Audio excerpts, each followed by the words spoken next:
স্বাগত সংবাদ যুগে দিনের প্রধান সংবাদ এবং তার বিশ্লেষণ নিয়ে আপনাদের সঙ্গে আছে আমি রাকিব হাসান। 70-এর দশকে মিয়ানমার থেকে বাস্তুচ্যুত কিছু রোহিঙ্গা নাগরিক বাংলাদেশের পাসপোর্ট নিয়ে গিয়েছিলেন সৌদি আরব এবং ধীরে ধীরে বৃদ্ধি পায় এই জনগোষ্ঠী। কয়েক বছর ধরে সেসব রোহিঙ্গাদের পাসপোর্ট নবায়নের জন্য বাংলাদেশকে চাপ দিচ্ছে দেশটি। এবার আমরা দেখতে পেলাম আরও প্রায় 70,000 রোহিঙ্গাকে পাসপোর্ট দেওয়ার সরকারি সিদ্ধান্তের নিয়ে একটা আলোচনাও চলছে।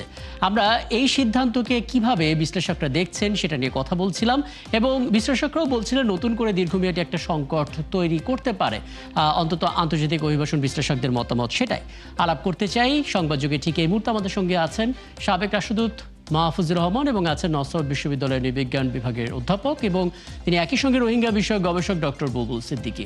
এবং আমরা চেষ্টা করব আমাদের আলোচনার ফাঁকে সহকর্মী সুফিয়ান ফারাবির সঙ্গেও কথা বলে নিতে। আমরা সবাইকে আমন্ত্রণ জানাচ্ছি এবং মাহফুজুর রহমান, শুরুতে আপনার একটা মতামত একটু জেনে নিতে চাই।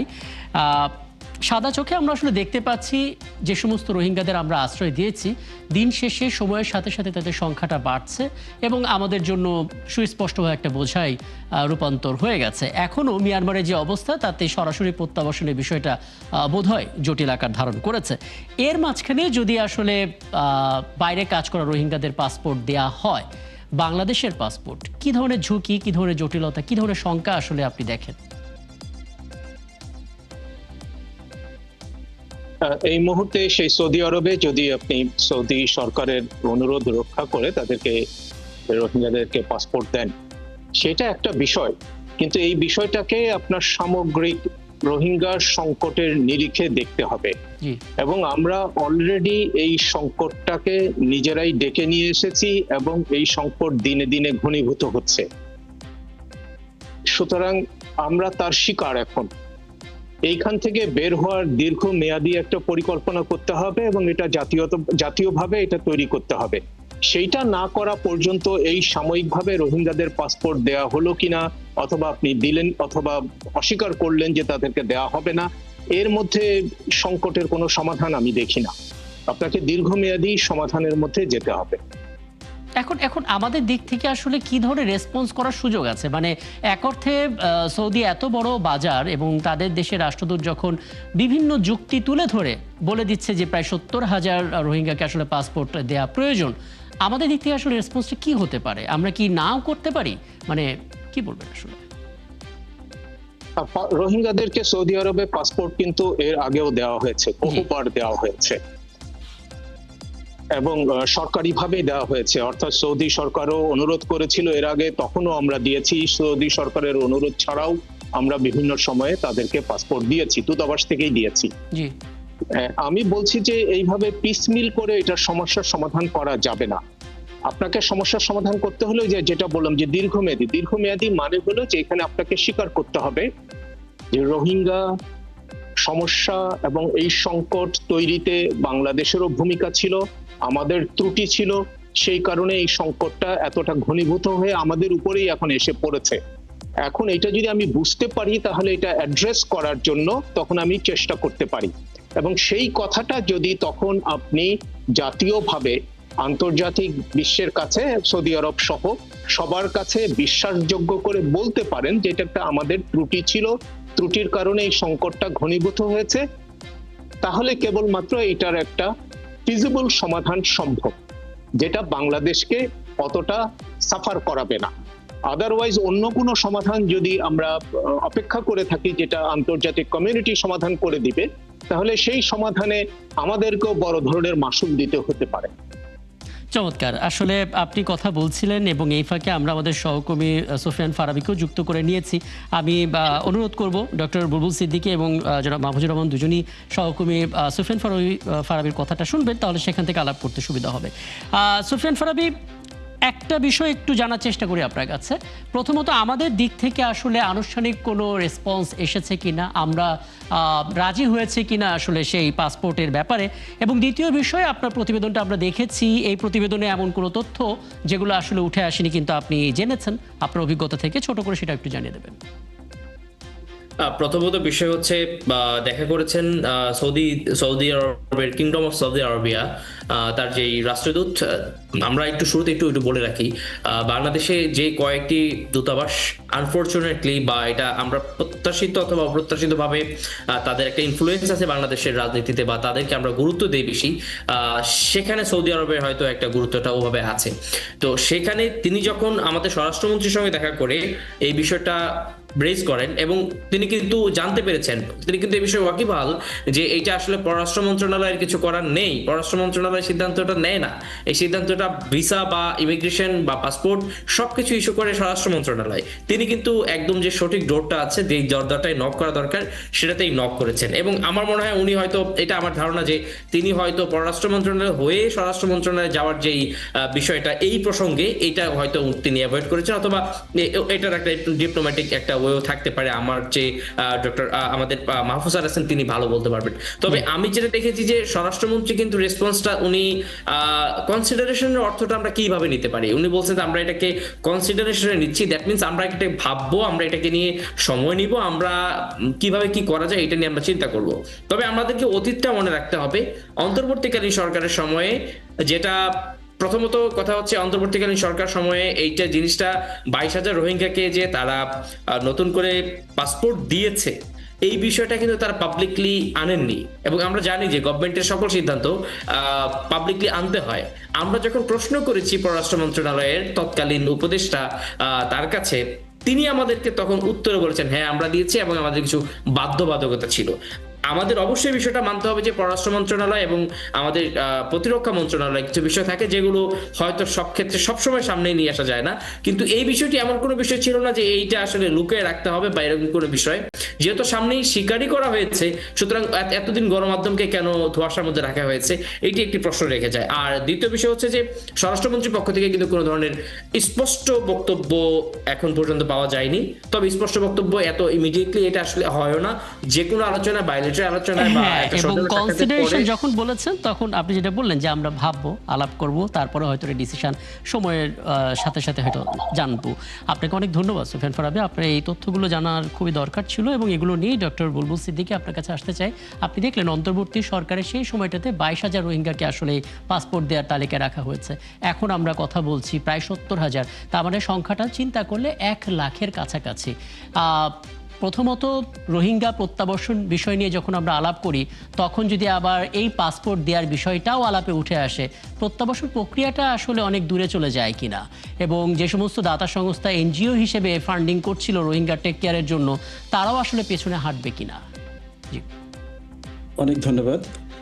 আসলে আপনার কথার মধ্যেই এর উত্তরটা রয়ে গেছে। যেমন ধরেন, জটিলতাটা প্রথমত বাড়বে যে আমাদের ডিপ্লোম্যাটিক জায়গাতে আমাদের অবস্থানটা আসলে আরো দুর্বল হয়ে যাবে। প্রথমত হচ্ছে, যখন আমি মেনে নিব বা তাদেরকে পাসপোর্ট দিব এত বিশাল সংখ্যক রোহিঙ্গাদের, তখন আসলে বহির্বিশ্বে আমাদের অবস্থান থাকবে যে আমরা আসলে মেনে নিচ্ছি যে মিয়ানমারের যে দীর্ঘদিনের যে দাবি তারা করে আসছে, যে আসলে এরা মিয়ানমারের জনগোষ্ঠী না, এরা আসলে বাংলাদেশ থেকে এক প্রকারে অনুপ্রবেশকারী, তাদের এখানে তারা তাদের দেশের নাগরিক নয়। তো তার মানে হচ্ছে আমরা সেই জায়গাটাতে যে গুরুত্বপূর্ণ আর্গুমেন্ট, আমাদের যুক্তি, সেই যুক্তিতে আমরা হেরে যাচ্ছি।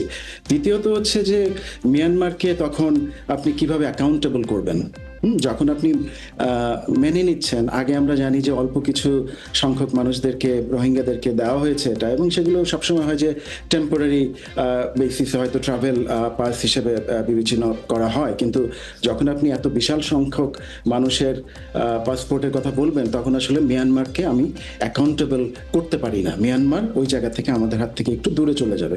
এটা দ্বিতীয় জটিলতা। তৃতীয় জটিলতা যেটা থাকবে, আপনারা দেখবেন যে রোহিঙ্গা সংকটের শুরু থেকে কিন্তু বাংলাদেশের প্রতিটা মানুষ বা অধিকাংশ মানুষ খুব সিম্পাথাইজ ছিলেন, তাদের প্রতি সহানুভূতিশীল ছিলেন, এবং যত সময় যাচ্ছিল আপনি দেখবেন যে এখন কিন্তু অধৈর্য হয়ে যাচ্ছে মানুষ। ফলে স্থানীয় পর্যায়ে আপনি যত ধরনের টেনশন কিংবা কনফ্লিক্ট তার কাছে, তিনি আমাদেরকে তখন উত্তরে বলেছেন হ্যাঁ আমরা দিয়েছি, এবং আমাদের কিছু বাধ্যবাধকতা ছিল।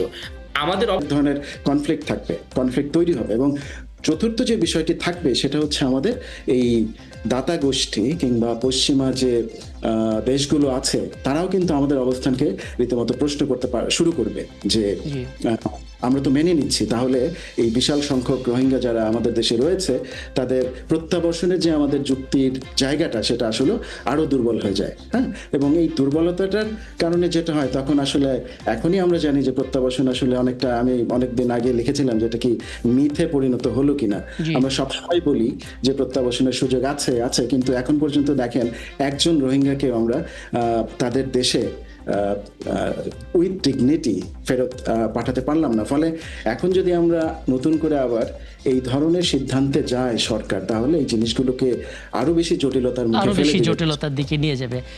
আমি আরো কিছু সমাধানের দিকে আসবো। আমি একটু মাহফুজুর রহমান, আপনার শেষ বক্তব্য ধরেই একটু জানতে চাই, টেকসই সমাধান, দীর্ঘমেয়াদী সমাধান সবাই প্রত্যাশা করে, কিন্তু মুশকিল হচ্ছে মিয়ানমার দেশটাই তো এখন অস্থির হয়ে রয়েছে।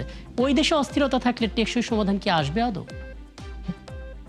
অনেকে মনে করেন যে ওই অস্থিরতা ওই দেশে তৈরি করা হয়েছে, এর মধ্যে রোহিঙ্গা সমস্যার সমাধানটাও নিহিত আছে। জি, এখন কথা হলো যে আপনি কোন বিষয়টাকে বিশ্বাস করেন, অর্থাৎ কোনটাকে সত্য মনে করেন অথবা কোনটাকে মনে করেন যে সহজ সমাধান। একটা সহজ সমাধান হলো তারা আমাদের দেশে এসছে এবং তাদের মিয়ানমারের সঙ্গে কথা বলে তাদেরকে এইখান থেকে প্রত্যাবাসনের ব্যবস্থা করা। কিন্তু ইতিহাস বলে যে তারা 70-78 সালের দিকে এসছে, তারা 91 সালের দিকে এসছে, তারা আবার 2017 দিকে এসছে। তো আপনার আগের অভিজ্ঞতাই তো বলে যে রোহিঙ্গারা আসার পরে মিয়ানমার সরকার তাদেরকে নিতে চায় না এবং বারবার বলে যে তারা মিয়ানমারের নাগরিক না, সুতরাং মিয়ানমারের এখানে কোনো দায় নেই তাদেরকে নেওয়ার ব্যাপারে। এবং আচার আচরণে বিভিন্নভাবে বাংলাদেশ প্রমাণ করে যাচ্ছে যে বরঞ্চ বাংলাদেশের দায় যেন বেশি। অর্থাৎ রোহিঙ্গার মিয়ানমারে তাদের কোনো রকম খারাপ অবস্থা হলে আমরা আমাদের সীমানা তাদের জন্য খুলে দিচ্ছি, আমরা আমাদের জমি তাদেরকে দিয়ে দিচ্ছি, আমাদের পরিবেশ উজাড় হয়ে যাচ্ছে, আমাদের অর্থনীতিতে আপনার অস্থিরতা আসছে, সামাজিক জীবনে অস্থিরতা আসছে, আমাদেরকে রাজনৈতিক মূল্য দিতে হচ্ছে, আন্তর্জাতিকভাবে বিব্রত হচ্ছি, তারপরও আমরা তাদেরকে জামাই আদর করে আমাদের ল্যান্ডে রেখেছি। এখন এইখানে কেবলমাত্র যদি আপনি মানবিক দিক বিবেচনা করেন, সেটা বিবেচনা করলে হবে না, কেননা এইখানে বাংলাদেশের নিরাপত্তার স্বার্থ জড়িত এবং নিরাপত্তাটাকে আপনার সবচাইতে প্রাধান্য দেওয়া উচিত। এবং প্রাধান্য দিলে তখন এই রোহিঙ্গাদেরকে আশ্রয় দেওয়ার কোনো জাস্টিফিকেশন আপনি তৈরি করতে পারবেন না। আশ্চর্যজনক হলো যে আগের যে সরকার, অর্থাৎ 2017 সময় যখন রোহিঙ্গারা আসে, তখন যে সরকার ছিলেন, পরবর্তীতে তো আমরা আরো দুটো সরকার দেখলাম, অন্তর্বর্তী সরকার এবং এখন বিএনপি সরকার। কোন সরকারের সময় কিন্তু এই রোহিঙ্গা নীতিতে আমি কোনো পরিবর্তন দেখলাম না, বরঞ্চ একই সরকারি ধারাবাহিকতা অন্তর্বর্তী সরকারের সময় আরো এক কাঠি উপরে গেছে। যে আমাদের প্রধান উপদেষ্টা তখন বলেছিলেন যে তাদেরকে আগামী ঈদ মিয়ানমারের মাটিতে করতে দেওয়া হবে বা করার ব্যবস্থা করা হবে, এবং সেখানে জাতিসংঘের মহাসচিবকে নিয়ে এসছেন। এবং ইন্টারেস্টিং হলো আমাদের আজকে যিনি পররাষ্ট্র সচিব, তখন তাকে রোহিঙ্গা বিষয়ক হাই কমিশনার নিয়োগ করা হয়েছিল, কিন্তু আমরা জানি না যে তিনি ওই পদে থাকা অবস্থায় এর কোনো উন্নতি অথবা প্রত্যাবাসনের কোনো অগ্রগতি হয়েছিল কিনা।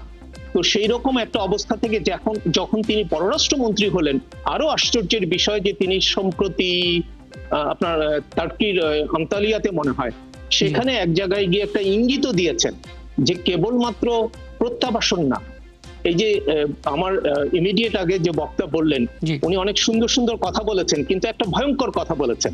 সেটা হলো আমরা যখন বলি, এটা সরকারি ভাবে আমরা বলি যে তাদের প্রত্যাবাসন হইতে হবে উইথ ডিগনিটি, এই ভ্যালুটা অ্যাড করে কিন্তু আপনি আসলে প্রত্যাবাসনকে অসম্ভব করে তুলছেন।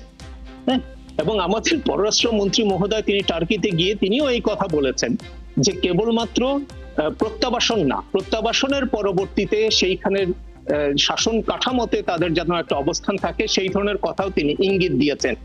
এইগুলো আপনার খুবই ভয়ঙ্কর একটা বার্তা। এবং আমি যেটা বললাম যে দ্বিপাক্ষিকভাবে সমস্যার সমাধান না হলে আন্তর্জাতিকভাবে যদি আমরা সমস্যার সমাধানের পথ খুঁজি, যা এখন আমরা খুঁজছি, তার একটা ভয়ঙ্কর দিক আছে এবং আমরা সেই ভয়ঙ্কর দিকে চলে যাচ্ছি। আমি একটু ডক্টর বুলবুল সিদ্দিকী একদম শেষ মন্তব্যটা একটু নেব। উইথ ডিগনিটি বা উইদাউট ডিগনিটি সমস্যাটা কোথায়? প্রত্যাবাসনটাই তো জরুরি। আমরা আসলে আমাদের দেশ থেকে অন্তত রোহিঙ্গাদেরকে তাদের দেশে পাঠাতে চাই, ফিরে যেতে দেখতে চাই আর কি। জি না, বিষয়টা হচ্ছে যে এখন আন্তর্জাতিক সংস্থা কিংবা আন্তর্জাতিক যে মানবাধিকারের যে জায়গাটা, সেটা তো আমরা আসলে লঙ্ঘন করতে পারবো না। এবং সেটা আমরা এমন একটা দেশ, সেই দেশের দেখেন আমাদের ডিপ্লোম্যাটিক জায়গা থেকে আমরা গত 7-8 বছর কতটুকু এগিয়েছি। হ্যাঁ, আমরা না পেরেছি মিয়ানমারের সাথে বসতে, না পেরেছি শক্তিশালী যে দেশগুলো, বৈশ্বিক দেশ, তাদের সাথে বসতে, তাদেরকে মোটিভেট করতে, আমরা না পেরেছি আমাদের এশীয় যে দেশগুলো তাদের সাথে বসতে। ফলে আমাদের সক্ষমতার কথা বিবেচনা করতে হবে। আমরা বলি যে ডিগনিটি ছাড়া রিপাট্রিয়েশন করব, প্রত্যাবাসন দিব। এখন প্রত্যাবাসনের যেটা আমরা আলোচনা একটু আগে বললাম, যে প্রত্যাবাসনের তো অবস্থাটাই নাই এখন আলোচনার টেবিলে।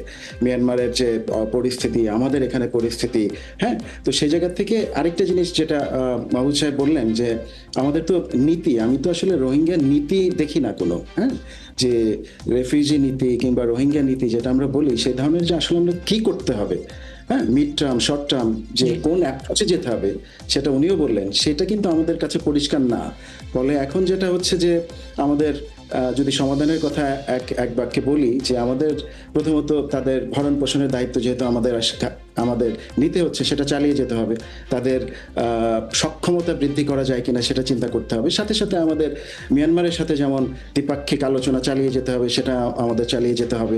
আমাদের বহুপক্ষীয় যে কূটনৈতিক তৎপরতার কথা বলি, যেগুলো বইয়ের ভাষা যদিও, এগুলো চালিয়ে যেতে হবে। এখন আমাদের কিছু করার নেই। একদম আসলে মুশকিল হয় কি, মানে এই কথাগুলো চমৎকার করে আপনারা বলেন, পত্রিকায় কলাম লেখা হয়, কাগজে কলমে রয়ে যায়, লাইভ শোতে কথা হয়, কিন্তু দিন শেষে রোহিঙ্গারা রয়ে যায় এখানে এবং দৃশ্যমান কোনো সমাধান আসে না।